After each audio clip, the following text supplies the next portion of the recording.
kukuhanin is bigyan ko kayo ng konting tip. Actually, yung strat na to, nasa YouTube ko to.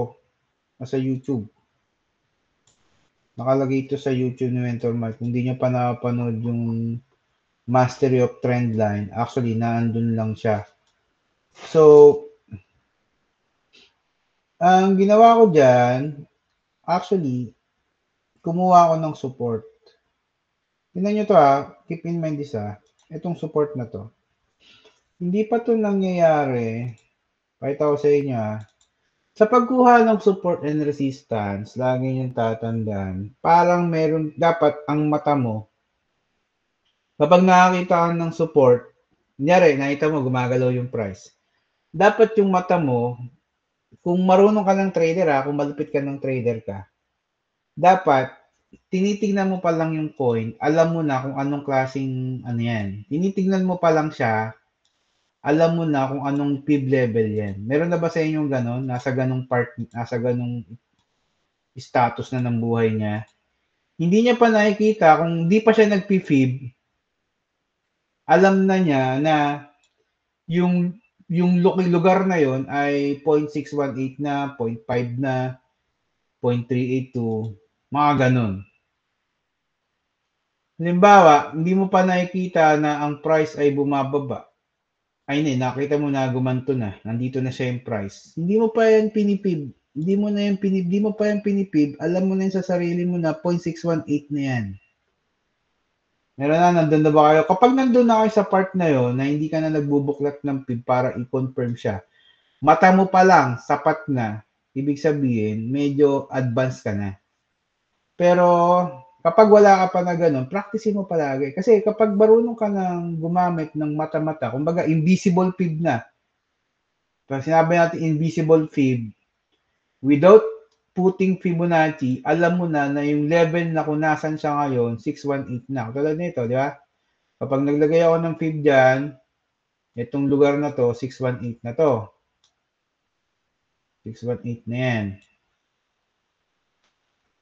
Alam mo yan, pag gumanto na yung coin dyan, 618 na to. Tapos i-confirm mo na lang. Pwede mo i-confirm sa Fibonacci. 618 na.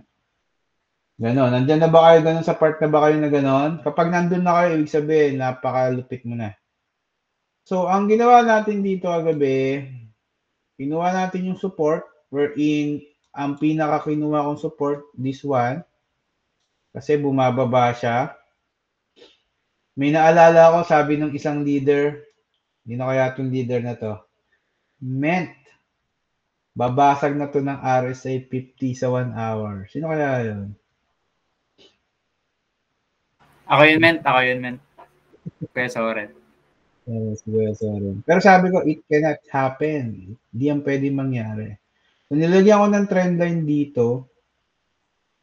Sabi ko dun sa module, ito kasi trend, actually, madalang lang ako gumamit ng trendline. Kilala ko ng mga mentee, madalang ako gumamit ng trendline. Pero, dahil nga, ito ay iti-trade namin ng sabay-sabay, kailangan kong gumamit ng trendline. So, ito, kung nanonood kayo kung napanood niyo yung aking YouTube tutorial about sa trendline, anong tawag ko dito? Diyan, sa lugar na yan. Ano yan? Anong tawag ko dyan? Okay, intersection. Yun, ang galing, no? Ang galing, may mga nakapanood dito, intersection.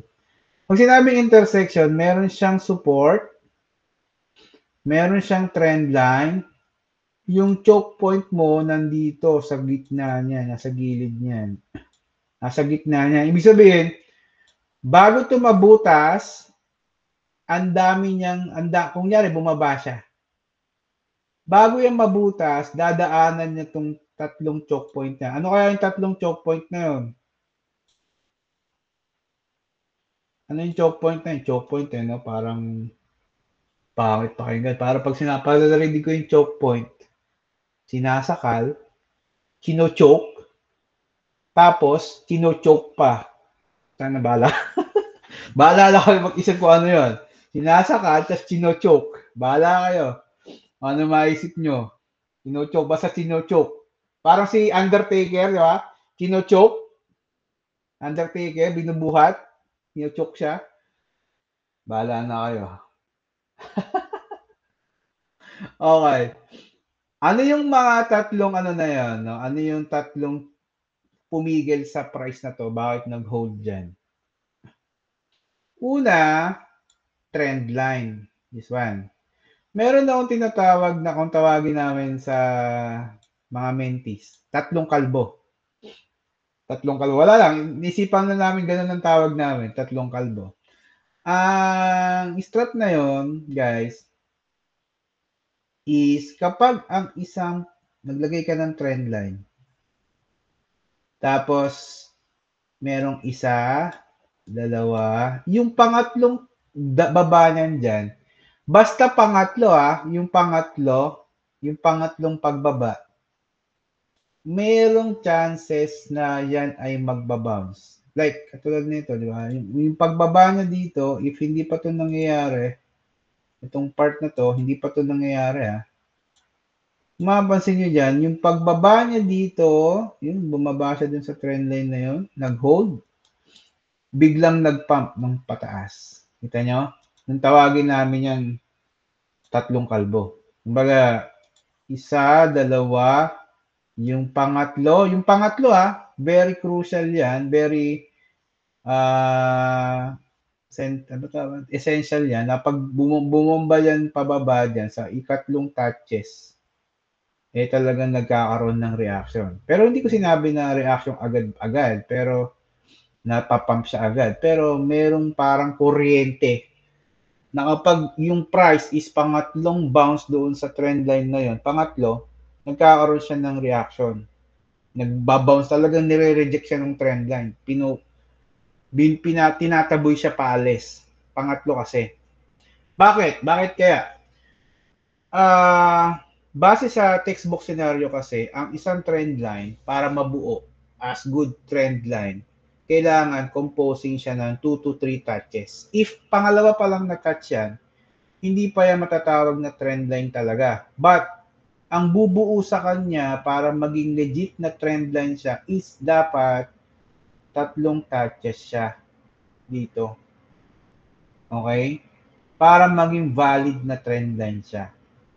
It just so happened na nilagay natin tong trend line na to and we are assuming na, uy, andiyan ka ba Kuya Nico?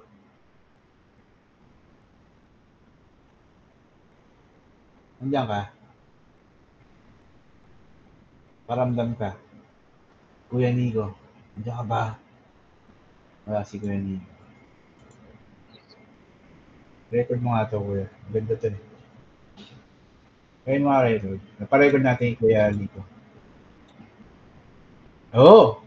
Grabe. Soulmate pa tayo? Naisip mo yung naisip ko? Okay. Very good. Good job.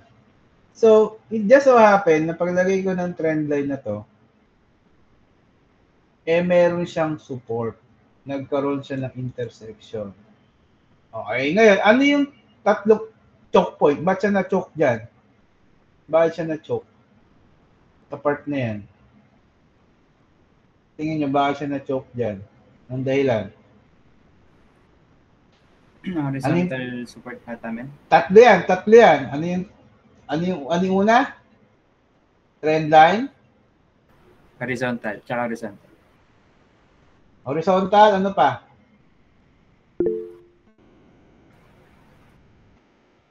Ano pa?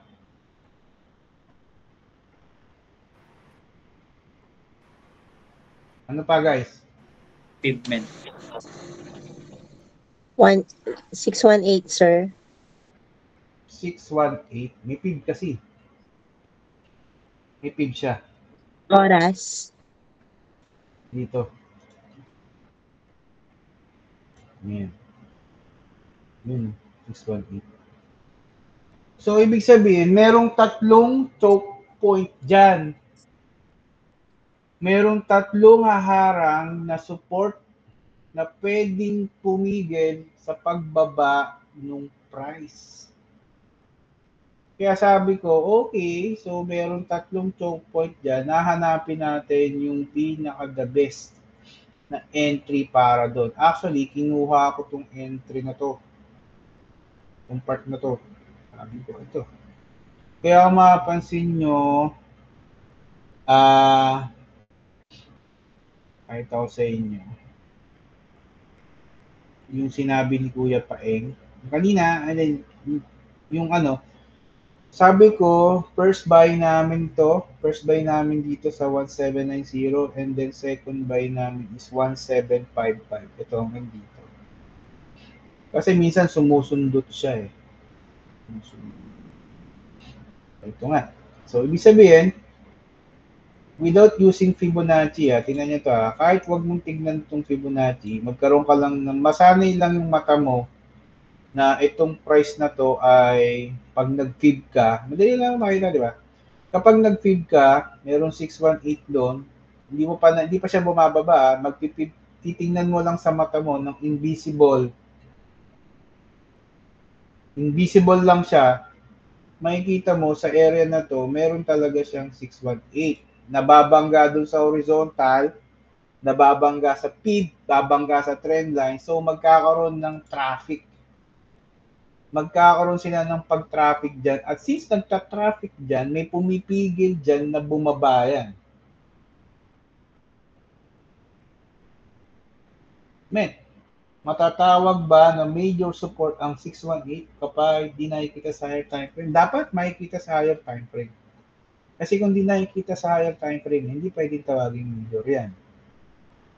So, ibig sabihin, itong part na to, nagkakaroon ng, kaya mapapansin nyo, di ba? Kada punta doon ng price, nire-reject. Nagkakaroon ng reject. Kada baba doon, nire-reject. Kada baba doon, nire-reject pa baba. Pag baba doon, nire-reject. Nung huling bumaba na, hindi na siya nag-create ng lower low. Mas mataas na siya dito sa high na to. So naging higher high na siya. Doon na pumasok yung market structure. Di ba? Yun na. From high, nagkaroon ng higher low kasi mas mataas na siya dito. Then doon na bumuga yung price pa. Yan. Okay? Nakita nyo ba guys? So hindi na kami, kami, ang ginawa namin, hindi naman kami dito pumasok, hindi naman namin pwedeng pakipagsinungalingan na dito kami pumasok. Pumasok kami, 10:00 ng gabi, mga dito yon. Nakaranas pa kami ng kumbulsyon. Nagkaroon pa ng mga kumbulsyon ng mga leaders niya. Wow! Ano nangyayari? Nagkaka-negative tayo. Talagang nangyari, hindi ko maintindihan. Talagang meron siguro sa aming magaling magdasal at nagdasal siya ng mataimtim at nakaligtas kami dito. Pero lagi yung tatandaan, hindi pwedeng pagkapasok mo ng market, positive ka agad yan. Even me, di ba? Even sa akin. Alam nyo ba yung nandito na yung price? Dito? Yung nandito na yung price, ang negative na yan sa akin ay $400 na. $400 na yan, patay-tahimik lang yun, pero negative $400 na siya. Negative, pero again, huwag kang mag-expect na pag pumasok ka, rektahan, papasok. Pero again, dito na yung intersection niya, meron siyang support, may trend line siya dyan, may 618, tatlong haharang para bumaba yung call. Ang kailangan mo lang, maniwala ka sa TA mo. Okay? If kaya mo maniwala sa TA mo na meron siyang haharang dyan, pwede kang tumama dyan. Pero bibigyan ko pa kayo ng isang tip. Ano pa yung naging dahilan bakit nilong yun? Nilong. Ano kayong dahilan? Sinong gusto ng tip? Type 1. Ito, pinagbabawal na technique to.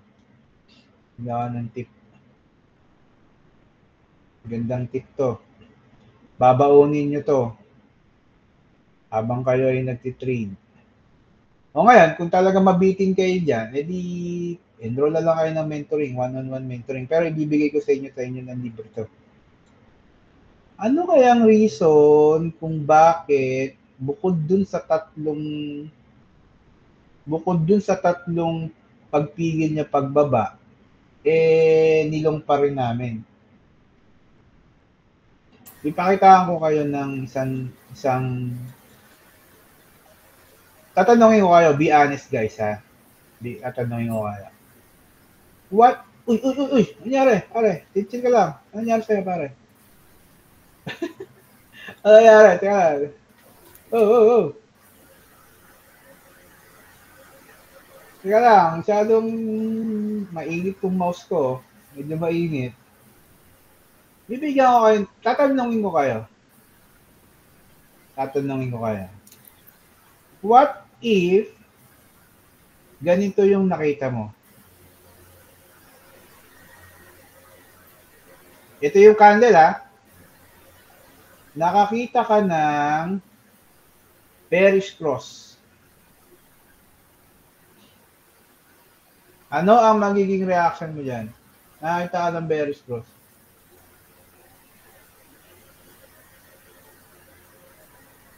Ano magiging reaction mo dyan? Bearish cross. Ako po, sir, tuloy pa rin po yung laban. Kasi naniniwala po ako aakyat pa siya. Dahil na dun po siya sa langit na area. Kumbaga nasa taas na area siya. Okay. Alino ba itong anong cake nito? Akin ba to? Nasa rurok pa daw. Type 1 nga guys, kung narinig niya ako, type 1. Type 1 muna. Okay. Ito, tahimik na siya, kalmado na siya. Sarili sa mundo, no? Hop. Right click siya dyan. Hop. Ay, tumigil ka. Mga pindot nito, mga i-share nito, delikado. Okay. Okay, tingnan mo Paano kapag naka-experience ka ng ganito, nagkaroon ng bearish cross yung 4 hours, ano yung naiisip mo na dyan? Sige nga, type nyo nga dyan. Ano yung pwede mong maisip kapag nag-bearish cross na yung 4 hours? Sige nga, type nyo. Short! Ano pa? Ano pa yung pwede mong maisip dyan? Pwede mag-shift na yung market. Ito, yung isa shot. Lasinggero ka ba? Si Nameless, lasinggero ka ba? At shot ang naiisip mo? Hayop ka. So, shot ang shot. Pwede baka siguro pag naglalong siya, naka-long siya, tapos nag-bearish cross, shot na ang kalalabasan. Dahil wala na. Maliliquidate na. Okay? Shot ba? Pwede. Some people will think na ang market is pa-short na. Pa-short na talaga. But for me, it is an opportunity wherein I can go long. Uy, ba't ganon? Sabi ng mentor mo Sabi ng market, MACD cross, bull bearish cross is shorting. But for mentor Mike, long siya.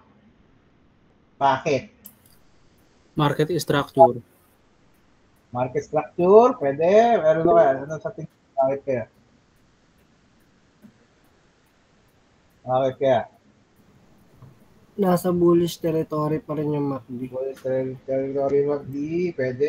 Ito, gumagalaw na naman siya. Sasabihin ko na. O yan, lolo ko na naman yung mouse natin. Porque sasabihin ko na Pira, di na nga ginagalaw Di na ako nahawak sa'yo So, isang reason is kahit mag-bearish cross yung, tandaan nyo to Hindi na nga siya ginagalaw para di na siya makulit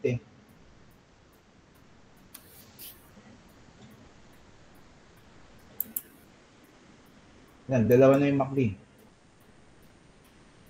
Tandaan nyo to kahit mag-bearish cross ang isang MACD pero wala naman siyang left hand doon, hindi matutuloy yung bearish cross na yun. Okay? Tatakutin lang kayo niyan. Kung ikaw ay overthinker, in-apply mo yung pagiging overthinker mo dito sa trading, kunyari, sa totoong buhay, overthink ka na. Yung overthink mo na yung jowa mo, nang bababae. Overthink ka na in real life, in-overthink mo pa dito sa trading, pinis ka. May kalalagyan ka dito. Oh. Meron ba sa inyo yung gano'n? May kalalagyan ka. Pag ang isang MACD cross, bearish cross siya, pero wala naman left hand na magsusupport or magsasabi, oy, bearish cross ako, left hand. Hindi yun matutuloy na left hand. Yan yung mga bearish cross na fake. Na parang nag-bearish cross lang siya para gumawa ng buwelo and para mag-create ng left hand. Okay? So, yan yung dapat opportunity mo to long the market. Pero hindi ka dapat maglulong agad. You need to establish a good support. Katulad nito, may good support dyan. May trend line, may horizontal line, mayroon 618. Halos lahat, nandun yung confluences. Then, aantay mo na lang siya na mag-bearish. Pag bearish cross, pagdapo dun sa support, hanapan mo ng good setup, pwede mo ilong. Sana magiging take profit mo niyan. No? Normally, ang take profit niyan, since you are assuming na ikaw ay na ang market ay magki-create ng good left hand, ang pinaka magiging take profit mo diyan dapat yung previous high. Ano yung previous high? Ito. Yan. Nauna na siya. Ito yung previous high mo. Ito. Yan. Kasi kapag dumapo dyan yung price sa previous high na yan, ibig sabihin, magkikreate na talaga ng left hand dyan. Andyan na siya eh. Intindihan? Type 1 kung naintindihan. Medyo magulo lang yung screen natin. No? Naglolo ko na. Naintindihan ito na sa ito eh. Sorry, isang mundo eh. So kahit kapansin nyo, the market, itong MACD niya ay nag-bearish cross. Some people will think na ito ay pababa na. Pero kung yung nag-bearish cross siya dyan, wala naman siyang pinakitang left hand. So, ibig sabihin, hindi yun tunay na bearish cross. Yung bearish cross na yon is para bumuelo lang yung market pataas at para mag-create ng left hand. Okay, naintindihan? So, pwede niyo yung gamitin kapag kayo ay nagtitrade. Okay? Siyempre, sa trade yung gagamitin yan. Alam ka naman gamitin nyo sa kasamaan yan. So, gamitin yan kapag kayo ay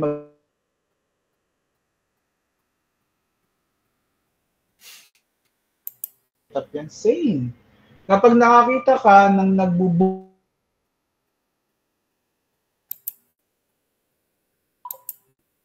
kung wala namang right hand, ibig sabihin lang nun, gagawa lang yun ng right hand. Okay? Linaw ba? Pwede niyong gamitin yun. So, in this case, kaya malakas ang loob natin na ilog siya kasi naniniwala tayo na wala naman siyang left hand dyan. Wala naman siyang left hand, bumaba lang siya. For some reason, bumaba siya, trip niya. Pero, wala naman siyang left hand nung bumaba siya. Di ba? Itong pagbaba na to, wala naman siyang left hand dyan eh. Left hand ba siya? Wala. So, anong gagawin mo? Siyempre, gagawa ka, bubelo ka lang doon. Bababa ka lang doon sa trend line. Gagamitin mo lang yung tatlong touches ng trend line. Kukuha ka ng support. Kukuha ka ng fill. Pag bounce doon, gagawa siya ng 618. Gagawa siya ng another left hand. Pwede mong ilong. Intindihan? Intindihan ba guys? Sometimes, ang mga tao, ang sasabihin nila, they are going to wait for left hand. I wait for left hand para maganda yung aking pag-short. But, bakit mo kakantayin na magkaroon ng left hand wherein pwede mo namang i-trade yung pagkakaroon niya ng left hand. Trade mo. Huwag mong antayin na magkaroon siya ng left hand. I-trade mo yung pagkakaroon niya ng left hand.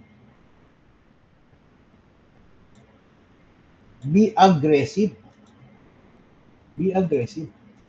Maging aggressive ka. Kung sa tunay na buhay, aggressive ka, pagpatak ng alas 12 ng madaling araw, kailangan alas 12 ng madaling araw. Okay. Hindi. Siyempre, alas 12 ng madaling araw, minsan, pag mga alas 12 ng madaling araw, nagwawalis ka na. Iba na yon. Nagwawalis ka na sa bakuran nyo. Ibang klase na yon. Okay? Kung aggressive ka na, madaling araw, dapat gamitin mo rin yan sa trading. Dapat huwag mo isipin, wala pa siyang left hand, ha? Wala pa siyang left hand. O dapat ikaw, nag-iisip ka na magkakaroon siya ng left hand.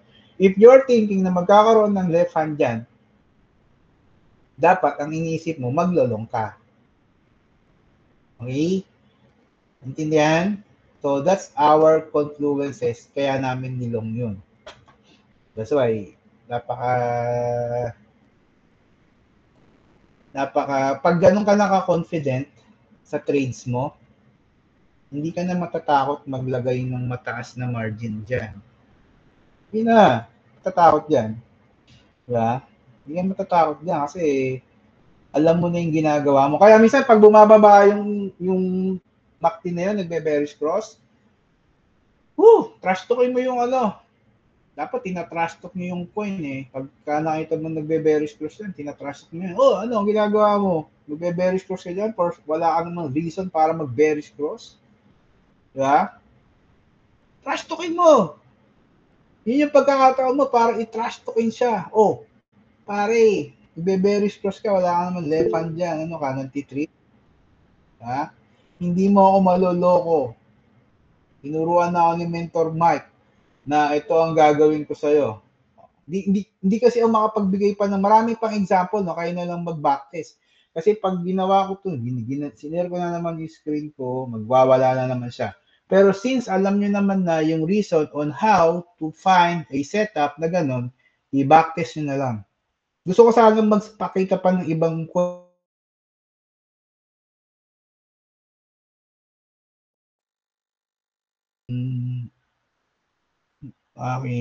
nagwawild siya eh.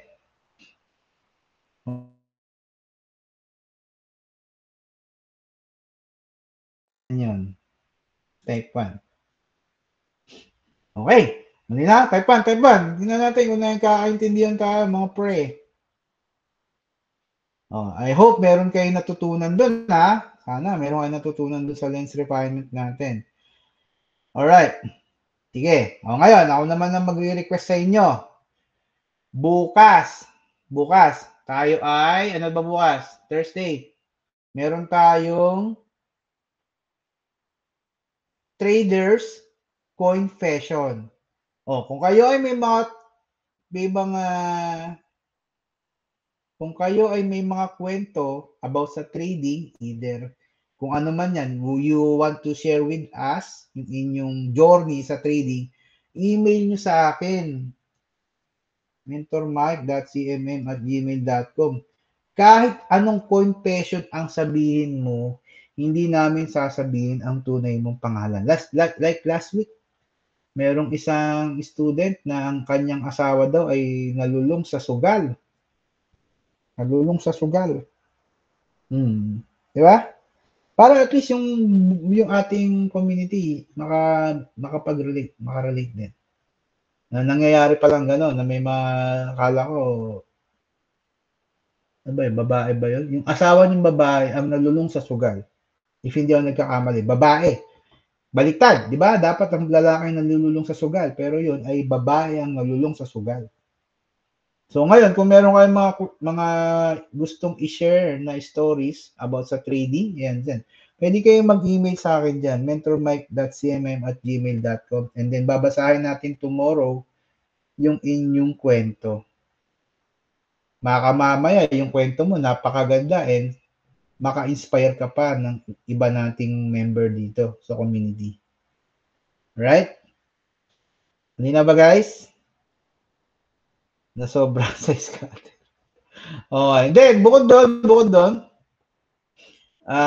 yun, thank you pala sa lahat, no, na nandito pa rin kahit anong oras na, 12 a.m. na, midnight na. Dapat itong mga oras na to ay kayo ay nagbe-baby time na. Diba? Dapat kayo, baby time na to ngayon eh. Anong oras na? 11:56? Dapat, sira ulo. Naglulu na dapat. Diba? Pero ito, baby time na dapat, pero andito pa rin kayo. Nanonood at gustong matuto. For that, pare-pares tayo may mga baby time, pero nandito tayo, kinakalimutan natin ng mga baby time. Di ba? Para lang magturo. Para magturo. Di ba? Para magturo. Congrats din, Mentor Mike, being mentor of the quarter. Yes, thank you sa lahat. Sa mga naman nabitin, yan, pwede nyo kang approach kung gusto nyo mag-take ng mentoring kay Mentor Mike. Yan, pwede naman kayong kumuha ng one-on-one mentoring. If hindi naman, at wala kayong budget, then register sa OKX. Then doon, binibigyan pa rin namin kayo ng exclusive training. Like ngayong week, no? Next week, magi-start na yung $2 challenge na ating mga trading buddies na active trader. $2 challenge is compounding yan. Compounding yan na compounding siya. Actually, nandun yan sa YouTube ko rin. I-research nyo dyan yung $2 magiging 1M. Yung ganon. Nasa YouTube ko yan. Nandun yung parang ano yan, video. So, mag-i-start na kami ngayong week. So, i-groom na namin tong community. Para at least meron. Sinimulan na namin sa leaders, no? Kaya yung mga leaders, may profit yan sa Shiba. Nagkaroon silang profit dyan.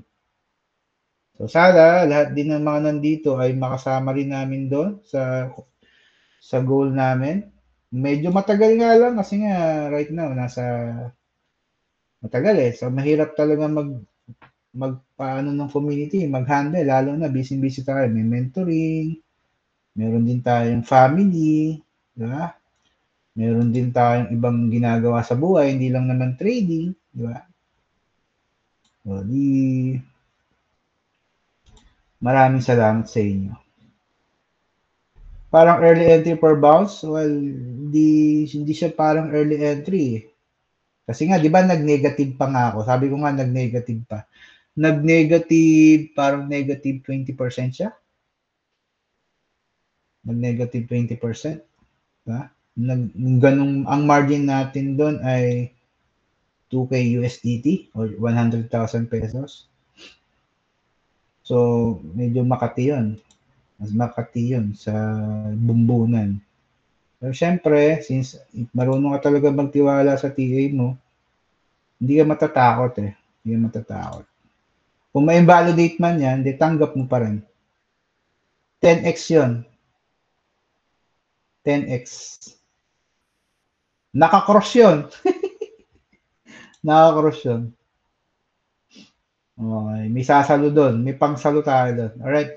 Sige. Alright. Grabe, no? So, anong oras na? Nandito pa rin kayo. Oy, maraming salamat sa mga nag-stay. Sana may makapag-send ng letter bukas, no? Kasi I think wala pa nagsisend ng letter. Sana may mag-send. Para tayo may babasa bukas si Kuya Lem. Si Kuya Lem ang magdi-discuss ng bukas eh. Alright? So with that said, maraming salamat guys. Maraming salamat sa oras niya. Sa inyo na tong oras niya na to. It's your bebe